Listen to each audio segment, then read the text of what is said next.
Alright guys, I'm going to do a little experiment for you, and for me. I want to find out how these compare as well. I'm going to compare a $500 budget-friendly rig against one of the most expensive rigs I have here in the studio. Let's get started.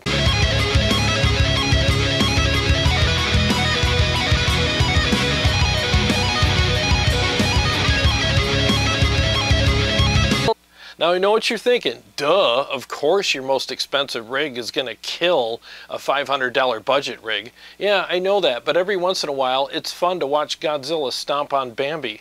And we're going to do that today. So I did the budget-friendly rig the other day on the channel, which is a first for me. Usually I do the high-end stuff, but I've been getting a lot of requests to do some more budget-friendly stuff, so I'm going to do that for you guys. But just for the heck of it and for your information, I want to compare the two extremes, you know. I want to get a really cheap rig and compare it to a really expensive one and just see what the differences are. We already know that, again, the expensive rig is going to be better, but why not see what the actual differences are, you know? Why not hear them for ourselves? I mean, I'm sure this has been done before on YouTube, but not very much, and I've never seen it done, so I figured I might as well do it for myself and for you guys as well. And for those of you that are out there that are using budget rigs right now, maybe this will help give you something to shoot for. Now here are the rigs and the prices associated with them right now.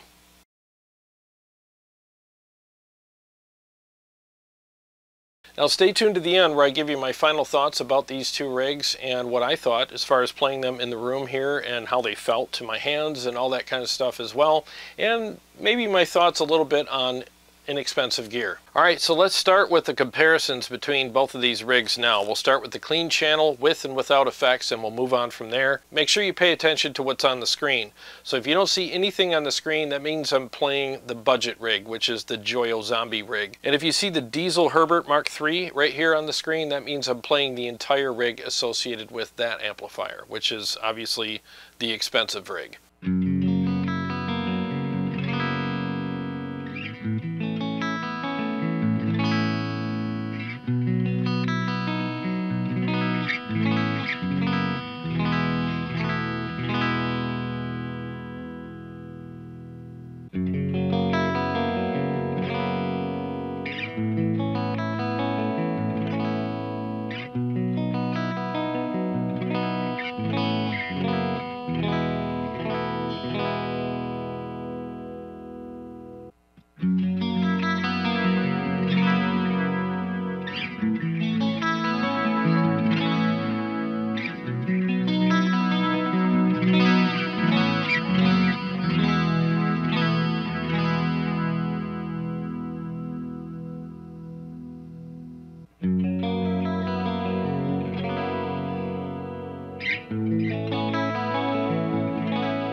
Alright, so I feel like both rigs did about as good as we expected them to, right? We know that the Joyo Zombie $500 rig was going to perform the way that it did. It's a good rig for the price.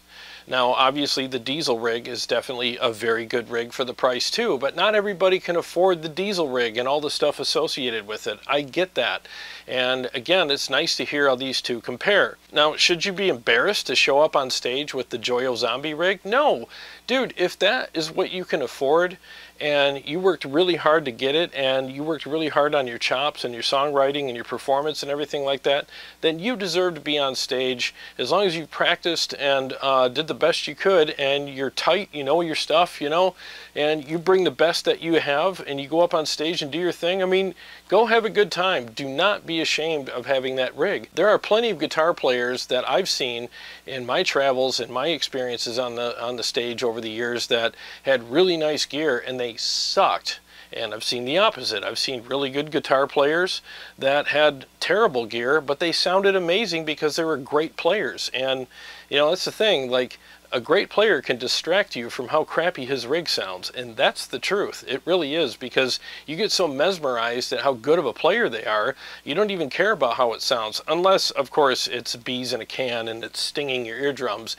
Yeah, there's exceptions to that. But if he's an amazing player and he has an okay sounding rig, who gives a crap? He's up there having the time of his life and you're enjoying the music. So all that stuff kind of goes out the window when that's the scenario. So let's just talk about the tone differences real quick between these two rigs. I mean, obviously the Diezel rig sounded much thicker, beefier, much fuller, and the overall tone was just way better. It was just really, really good sounding.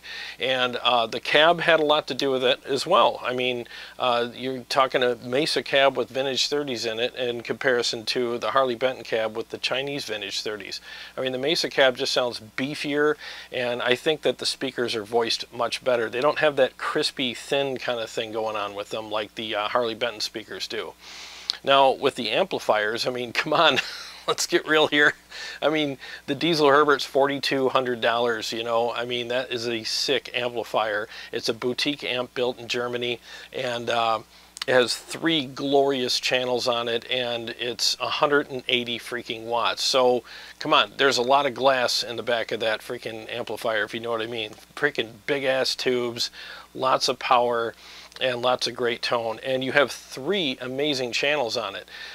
Between the 2 on the clean channels, the Diezel was much warmer, and it just had this really big, really lush sound to it. It's one of the best sounding clean channels on the market. I have yet to play a clean channel on any amp at any price that beats it. It's an amazing channel. So of course I expected it to be better than the Joyo Zombie. That said, the Joyo Zombie definitely had a respectable showing. It didn't sound like crap. It's a good clean channel, especially considering the price. Now, as for the high gain tones, yeah, of course the Diezel was much better sounding. It's thicker, beefier, and the touch sensitivity was much better. It responded better to my playing. It was easier to play, and it actually felt better to play as well, and it just had a better response. That said, the Joyo Zombie was still had a respectable showing. I don't think it held its own, so don't get me wrong. It's not like, oh, the Joyo Zombie put up a great fight. I mean, again, it's a $189 amp compared to an amplifier that's $4,200. I mean, come on. You know, but I would still say that for the price, the Joyo Zombie sounds pretty freaking good. And if you're on a budget and that's all you can get, then hey, more power to you. Go get one. But that said, let me reiterate, the tone on the Diezel was amazing. It's just got this really big, thick, nasty sound to it. And the chugs were just so powerful on that amp. I mean, they were just so thick and beefy, and that thing just, it's thunderous. Every time you do the palm mutes, man, the whole room shakes. I mean, there's a lot of authority coming out of that amp. I mean, it definitely has the big D energy when you start playing it. I mean, it's freaking throwing it all over the room. So mad props to the Diezel. Now, regarding features between these 2 amplifiers, I mean, with the Joyo Zombie, I mean, you're going to get you know, 2 channels. You're going to get a clean and a dirty channel, and you got Bluetooth. I didn't get, you know, into that, so you'll have to look that up. So yeah, you're going to get the 2 channels in it. With the Diezel, you're going to get 3 independent channels, okay? You also get 2 presence controls, a depth control that covers the whole amplifier. You have 2 master volumes. You have MIDI. You have a mid cut on both channels, so you can dial them in the way you want. And on channel 2, you also have a low and a high gain mode. And it has 3 effects loops in it. It has a switchable one that you could turn on and off via MIDI. It also has parallel and serial. And like I said earlier, it has 180 watts of power. So, I mean, this thing is just sick. You can hook it up to 2 4x12s easily and just mow down a whole room. I mean, this thing is just insane. And the amp is programmable, and you can operate the amp via MIDI. I can switch channels and the features on and off on this amplifier via MIDI. And I can also program the amp so that when I do switch the channels, all the programs associated with each channel will turn on and off accordingly. Now, regarding the differences between the cabs in both rigs, I mean, I feel like the Mesa cab vastly outperformed the Harley Benton cab. I mean, the Mesa voiced vintage 30s are just so much better. You know, I mean, they're thick, beefy, and full sounding. They really have a nice chunk to them, and they have a really nice top end on them as well. And I just feel like the Chinese vintage 30s in the Harley Benton cab, they're just kind of thin and brittle sounding. I mean, they'll get the job done, and they sound good for the price, but when you stack them up against the Mesa, you know, 212, I mean, the Mesa 212 just spanks it. I mean, it's just a much better sounding cab. But again, if you're on a budget, the Harley Benton cab will do just fine. Now, regarding the pedals, I was actually pretty surprised at how well the Joyo pedals performed. You know, they're all really good pedals. I would recommend any one of them. I mean, the Joyo Overdrive performed better than I thought it would. It really did. It was a decent overdrive pedal, especially for 35 bucks. I mean, how do you beat that? I thought the Joyo chorus pedal sounded really good, and the Joyo delay pedal wasn't my favorite, but it gets the job done. I don't really care for the darker delays. I mean, I could deal with them. They sound decent, but I like something with a little more clarity. But I do think for the money, the Joyo delay pedal was actually pretty freaking good. Now, between the Joyo Overdrive and the Mud Killer, I definitely prefer the Mud Killer. I think it's a better sounding pedal, it's better built, more reliable, and it also has a lot more flexibility to it as well. I mean, you have a compression switch, so you can add a little bit of compression to the amplifier if you want on the front end, just to give it that nice little extra feel if you need it. And you also get the skinny fat knob, and it really helps you dial in how much thickness or how much bite you want in the amplifier, and it's not notched, it's variable, so it really helps you fine-tune all of that. And I just think that the overall voicing and feel of the Mud Killer is superior to the Joyo Overdrive.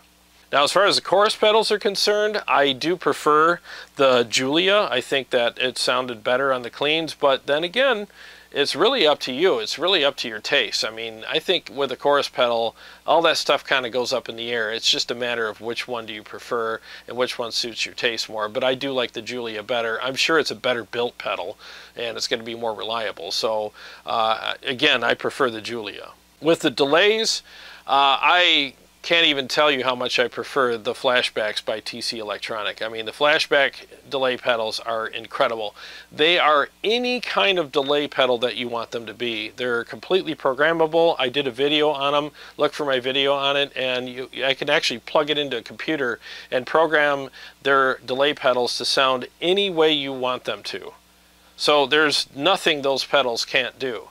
So I absolutely preferred the TC Electronic Flashback pedals over the Joyo delay pedal. And I'm sure they're built better as well. And I'm telling you, if you haven't checked out the TC Electronic Flashback 2 pedals, I mean, do it. That's the only delay pedal you'll ever need. They are absolutely incredible pedals. And when you look into the software associated with those pedals, I mean, it's like a Harry Potter tent. You walk in, it's just like this huge mansion of sound and different options that you can dial in on those pedals. I highly recommend them. All right, so real quick, I'll just tell you my thoughts regarding inexpensive gear. The other day, I was at Motor City Guitar, and one of the guys, Derek from Rev, was at the store doing some demonstrations, and him and I got a chance to talk for a while. And we had a great conversation about inexpensive gear.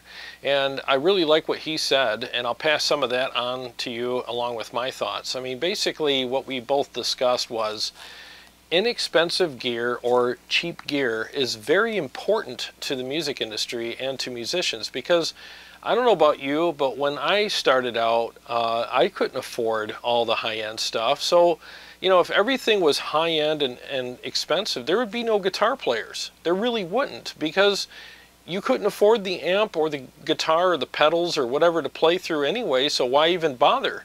So it's important that we have affordable gear. It really is, you know, and we shouldn't crap all over people who, you know, are just starting out and they can't afford the best stuff, and they're just looking for a good option for them so that they can become a great guitar player. Every single guitar player out there, including Eddie Van Halen, started out playing through freaking junk. And I mean, he's the king of that. I mean, he cobbled everything together just to make it work. I mean, you know, he's hooking his amps up to, you know, lamp dimmers and stuff to use as variacs. I mean, that guy just did all kinds of crazy stuff to make his gear work. So if it wasn't for cheap gear, there would be no Eddie Van Halen, you know? So think about that for a second. I mean, next time you see somebody playing through some cheap gear, just think to yourself, hey, that could be the next Eddie Van Halen, as opposed to, oh, look at the crap that guy's playing through. Guess what? You started out on some crap too. My first amplifier was a PV Bandit 65. And I loved it. I played all kinds of stuff through it, and I actually honed my skills on that amplifier. My first guitar was a Lotus. Then I went to an Area Pro 2, and I thought that thing was just awesome. I thought I arrived when I got an Area Pro 2. How many of you out there have played Area Pro 2s, you know? So again, let me just reiterate, cheap gear is not only important, but it's necessary for our industry. I mean, think about it. A 12-year-old kid goes to his dad and says, hey, Dad, I want a guitar and an amp for Christmas, and he goes online and looks, and the amp's $3,000 and the guitar is $2,000. You know what he's going to say? Hell no, I'm not getting you that. I'll buy you the new Xbox or something, but I'm not buying you that.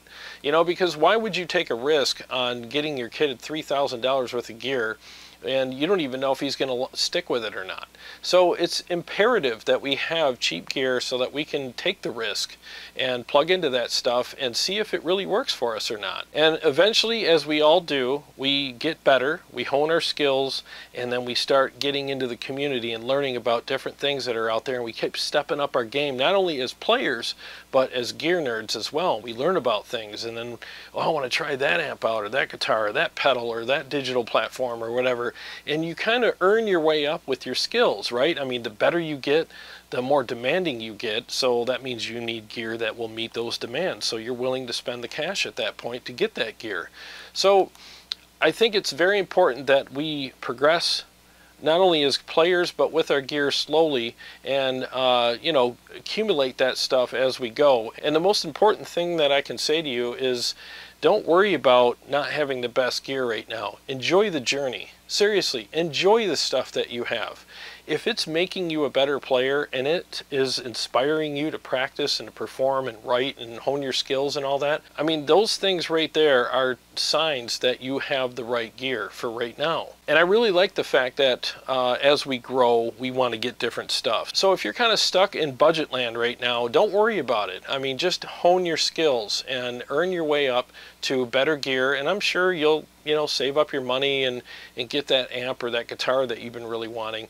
And until then, just, you know, I always try to make myself worthy of the gear. You know, like, oh, I'm not good enough to own that expensive amp or whatever yet. I mean, it's a dumb thing that you say to yourself so that you can earn it, but I mean, hey, whatever it takes, right? I mean, and I'm not saying that if you're not a good enough player, you shouldn't get better gear, but that's just the game I played with myself over the years. So I always set goals to, you know, make myself kind of earn my way up the gear ladder, you know, and it was fun. It was fun to achieve a certain goal as a player, and then reward myself with that amp or that pedal or guitar or whatever it is that I've been wanting. You know, it's kind of nice to be able to reward yourself every once in a while as well. I mean, at the end of the day, I'd rather be an amazing guitar player with mediocre gear than a shitty guitar player with amazing gear. Well, thanks for watching the video. I hope you enjoyed it, and to all my subscribers and Patreon supporters, thank you so much. I really appreciate you guys. And if you haven't subscribed, please do, and click the bell so that you can be notified every time I come out with new episodes or go live. And we do go live every Sunday night at 7. I hope to see you in one of our live streams. We have a great time. Carrie joins me. She sings, I play, we, you know, crack jokes. We have a good time with you guys. We answer questions. We cover news items as far as the music industry news goes. And I always review a piece of gear and play through a piece of gear for you guys as well. So we always have a good time on Sunday nights. Remember, it's at 7 o'clock. Hope to see you there.